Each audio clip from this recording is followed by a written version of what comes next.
Hey everyone, this is Ayesha और आज हम बात करने वाले हैं एक ऐसी मूवी के बारे में जिसका काफ़ी बज़ क्रिएट था। जी हाँ, हम बात कर रहे हैं ओपेनहाइमर के बारे में, जिनका पूरा नाम डॉक्टर एल रॉबर्ट ओपेनहाइमर है, जिन्हें हम फादर ऑफ एटॉमिक बॉम्ब के नाम से भी जानते हैं। और इस मूवी में हम बहुत सारे जाने माने साइंटिस्ट का भी रोल देखेंगे, for example Einstein, Heisenberg, Niels Bohr etcetera. तो मूवी स्टार्ट होती है एक बोर्ड रूम से, जहाँ ओपेनहाइमर के ऊपर कई सारे सीरियस एलिगेशंस लगे थे। वो एलिगेशंस क्या हैं वो हम आगे जानेंगे। खैर, इन सवाल जवाब में हमें ओपेनहाइमर की पास्ट लाइफ दिखाई जाती है। जब वो अपने कॉलेज में थे तो उन्हें नील्स बोर का लेक्चर बहुत पसंद था, बट क्योंकि ओपेनहाइमर लैब के काम में उतने अच्छे नहीं थे तो उनके प्रोफेसर एज अ पनिशमेंट उन्हें नील्स बोर का लेक्चर अटेंड करने नहीं देते। तो ओपेनहाइमर गुस्से में आके अपने प्रोफेसर के एप्पल में पोटेशियम साइनाइड इंजेक्ट कर देते हैं, जो कि एक पॉइजन था। बट उन्हें इस बात का बहुत रिग्रेट होता है। तो नेक्स्ट डे वो कॉलेज जाते हैं तो देखते हैं उनके प्रोफेसर के साथ नील्स बोर खड़े हैं और वो एप्पल नील्स बोर खाने वाले हैं, बट ओपेनहाइमर उन्हें रोक लेते हैं। वहाँ नील्स बोर उन्हें सजेस्ट करते हैं कि वो गॉटिंगन यूनिवर्सिटी जाके अपनी आगे की रिसर्च कंप्लीट करे। देन सीन शिफ्ट होता है प्रेजेंट में, जहाँ हम एक कोर्ट रूम देख पाते हैं।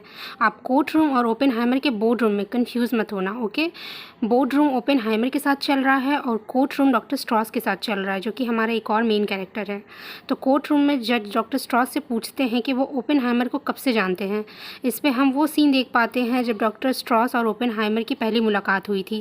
एक्चुअली डॉक्टर स्ट्रॉस ने ओपेनहाइमर को एज अ हेड अपने इंस्टीट्यूशन में अपॉइंट किया था, क्योंकि वर्ल्ड वार 2 के बाद ओपेनहाइमर काफ़ी फेमस हो गए थे।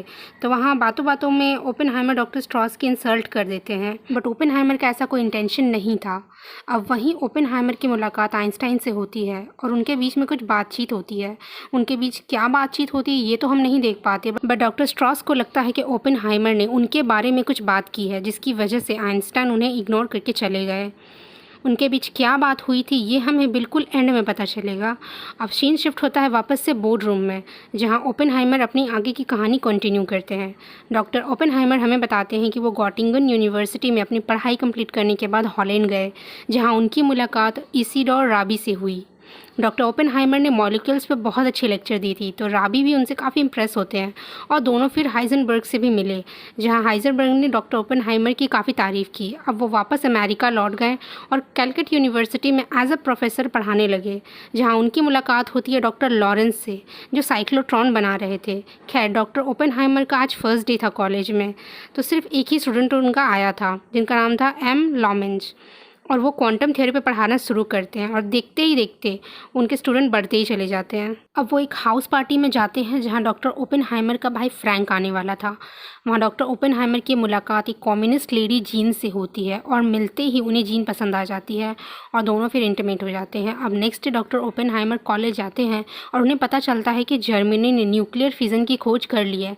ये सुन के ओपेनहाइमर काफ़ी परेशान हो जाते हैं। अब ओपेनहाइमर जीन से मिलने जाते हैं, मगर जीन उसे मना कर देती है क्योंकि वो शादीशुदा थी। ओपेनहाइमर अगेन एक पार्टी में जाते हैं जहां उनकी मुलाकात होती है किटी से, जो कि एक बायोलॉजिस्ट थी। ओपेनहाइमर जीन के बारे में किटी को सब कुछ बता देते हैं कि वो तो जीन को पसंद करते हैं, बट जीन उनमें कुछ ज़्यादा इंटरेस्टेड नहीं है, इसलिए वो किटी से शादी कर लेते हैं, जिससे उनके 2 बच्चे भी होते हैं। अब डॉक्टर ओपेनहाइमर के पास कर्नल ग्रुप्स और लेफ्टिनेंट कर्नल निकोलस आते हैं, क्योंकि इस वक्त वर्ल्ड वार 2 चल रही थी, तो अमेरिका को खबर मिलती है कि जर्मनी बॉम्ब बनाने वाला है। तो कर्नल ग्रुप्स बताते हैं कि अमेरिका एक मैनहट्टन प्रोजेक्ट पे काम कर रहा है। क्योंकि इस प्रोजेक्ट का स्टार्ट मैनहट्टन में हुआ था, इसलिए इस प्रोजेक्ट का नाम मैनहट्टन प्रोजेक्ट पड़ा है, जो कि एक एटॉमिक बॉम्ब बनाने का काम है। तो कर्नल ग्रुप्स ओपेनहाइमर को इस मैनहट्टन प्रोजेक्ट हेड साइंटिस्ट बनाते हैं, क्योंकि क्वांटम मैकेनिक्स में उनसे बेहतर फिजिसिस्ट और कोई नहीं। अब मैक्सिको के लॉस एलमोस में पूरा एक शहर बनाया जाता है ताकि सारे साइंटिस्ट और उनकी फैमिली वहीं रह के मैनहट्टन प्रोजेक्ट को अंजाम दे।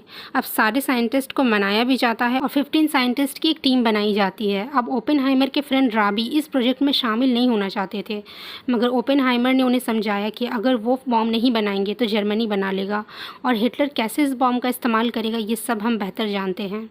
एटम बॉम्ब बनाने में उनके सामने एक प्रॉब्लम आई।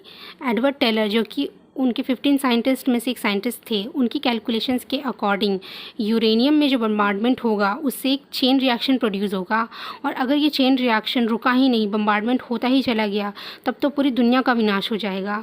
ओपेनहाइमर इस इशू को लेकर आइंस्टाइन के पास गए, बट एट दी एंड सारी कैलकुलेशंस के बाद ऐसा होने की संभावना लगभग 0 है। अब एक और प्रॉब्लम थी, यूरेनियम और प्लूटोनियम काफ़ी कम अमाउंट में था, तो इसे कैसे अरेंज करें। तो एडवर्ड टेलर सजेस्ट करते हैं क्यों ना हम यूरेनियम और प्लूटोनियम के बदले हाइड्रोजन का यूज़ करें बम बनाने के लिए। तो वहाँ कोई इस बात को सीरियस नहीं लेता, जबकि आज के वक्त में हम जानते हैं कि हाइड्रोजन बम एटॉमिक बम से कई गुना ज़्यादा डेंजरस है। मगर किसी न किसी तरह यूरेनियम और प्लूटोनियम का इंतज़ाम धीरे धीरे हो रहा था। अब एटम बम बनाने का काम चल रहा था। इसी बीच डॉक्टर ओपेनहाइमर जीन से मिलने वापस जाते हैं एक होटल में, जहाँ वो जीन से साफ साफ कह देते हैं कि ये उनकी आखिरी मुलाकात है। अब वो अपनी वाइफ को और धोखा नहीं दे सकते और हम देख पाते हैं कि एक आदमी उन पर नज़र रख रहा है। अब लॉस एलमॉस में नील्स बोर आते हैं जो ओपेनहाइमर को वार्न करते हैं कि जो वो ताकत उजागर करने वाले हैं वो इस वर्ल्ड वार के बाद भी हमेशा ज़िंदा रहेगी, जिसके लिए दुनिया अभी तैयार नहीं है। इतने में ओपेनहाइमर के लिए कॉल आता है जिसमें उन्हें पता चलता है कि जीन ने सुसाइड कर लिया है। ये सुन के ओपेनहाइमर पूरी तरीके से टूट जाते हैं, मगर इस हालत में भी किटी ओपेनहाइमर को संभालती है। इधर ओपेनहाइमर ठीक से संभले भी नहीं थे कि उनके साइंटिस्ट के ग्रुप में बॉम्ब को लेकर बहस हो रही थी और बाकी साइंटिस्ट एडवर्ड टेलर की हाइड्रोजन बॉन्ड की थ्योरी के लेकर उसको मजाक उड़ाते हैं। टेलर वहाँ से जाने लगता है तो फाइनली ओपेनहाइमर उसे रोकते हैं और प्रॉमिस करते हैं कि वो वीक में 1 घंटा हाइड्रोजन बॉम्ब पे काम करेंगे। कहीं ना कहीं ओपेनहाइमर को भी पता था कि हाइड्रोजन बॉम्ब का डिस्कवर हो सकता है। अब एटम बॉम्ब बस पूरा होने के कगार पर था। अब फाइनली 3 साल की कड़ी मेहनत के बाद एटम बॉम्ब बन के तैयार था। अब इसकी टेस्टिंग होने वाली थी और इस टेस्ट का नाम ट्रिनिटी रखा जाता है। अब वो हिस्टोरिक दिन आ चुका था। बॉम्ब का टावर से गिराया जाता है और उससे एक भयानक नज़ारा हमें देखने को मिलता है, जिससे कि 20 किलो टन से भी ज़्यादा एनर्जी रिलीज़ होती है और इसका असर 1 मील तक होता है। और इस भयानक नज़ारे को देख के ओपेनहाइमर के मुंह से बस यही निकलता है कि और अब मैं खुद काल बन चुका हूँ, इस दुनिया का विनाशक। मीन्स ओपेनहाइमर को एहसास हो चुका था कि उन्होंने क्या बना दिया है जिससे पूरी दुनिया तबाह हो सकती है। खैर, ये टेस्ट कंप्लीट होता है और सभी बहुत खुश थे। अब ओपेनहाइमर ने ये बॉम्ब तो बना दिया था, बट उनके दिल में रिग्रेट था कि इस बॉम्ब की वजह से ना जाने कितने मासूमों की जान जाएगी। अब खबर आती है कि अमेरिकन सेना ने हिरोशिमा पे बॉम्ब गिरा दिया है। ये सुन के ओपेनहाइमर खुद से ज़्यादा अफसोस में थे। अब इस एटम बॉम्ब का सक्सेस के बाद Oppenheimer father of atom bomb बन गए। उन्हें कई सेमिनार्स, मीटिंग्स और अवार्ड फंक्शंस में बुलाया गया। उन्होंने स्पीच तो बहुत अच्छी दी, मगर वो भुला नहीं पा रहे थे कि उनकी वजह से लाखों की जान गई है। अब प्रेसिडेंट ट्रूमैन भी उनसे मिलते हैं और उनके काम के लिए उन्हें सराहते हैं, मगर साथ ही साथ आगे और बॉम्ब बनाने के लिए भी कहते हैं। इस पे ओपेनहाइमर सीधा सीधा इनकार कर देते हैं। वो कहते हैं कि उनके हाथ खून से रंगे हुए हैं। इस पे ट्रूमैन उन्हें अपना रुमाल निकाल के देते हैं। मीन्स कि वो कहना चाहते हैं कि इससे हाथ पोंछ लो, और उन्हें ये बात बिल्कुल पसंद नहीं आई। अब चलती है ओपेनहाइमर पे कार्रवाई कि वो एक कम्युनिस्ट है, इसलिए वो अमेरिका के लिए और बॉम्ब नहीं बनाना चाहते। मगर ओपेनहाइमर को पता था कि उन्होंने क्या किया था और वो क्या कर रहे हैं और ये बॉम्ब दुनिया के लिए कितना ख़तरनाक है। और ये वही बोर्ड रूम का सीन होता है जो हमने मूवी के फर्स्ट में देखा था। खैर, अब बोर्ड रूम का रिज़ल्ट आता है और ओपेनहाइमर की सिक्योरिटी कैंसिल की जाती है और ये भी रिवील होता है कि इन सब के पीछे ल्यूइस स्ट्रॉस है। ये सब उसका प्लान है, क्योंकि वो जेलस था डॉक्टर ओपेनहाइमर से, उसके सक्सेस से। साथ ही साथ उसे इस बात का भी बुरा लगा था कि ओपेनहाइमर ने उसका मजाक क्यों उड़ाया था पास्ट के दिनों में। एक्चुअली ये बोर्ड रूम वाला सेशन काफ़ी लंबा था, बट मैंने शॉर्टकट में बता दिया आपको। झूठ क्यों बोलूँ, वो बोर्ड रूम वाला सेशन बहुत ही बोरिंग था इसलिए। और हाँ, मैंने ये भी बोला था कि एंड में हम देखेंगे कि आइंस्टाइन और ओपेनहाइमर के बीच में उस दिन क्या बात हुई थी।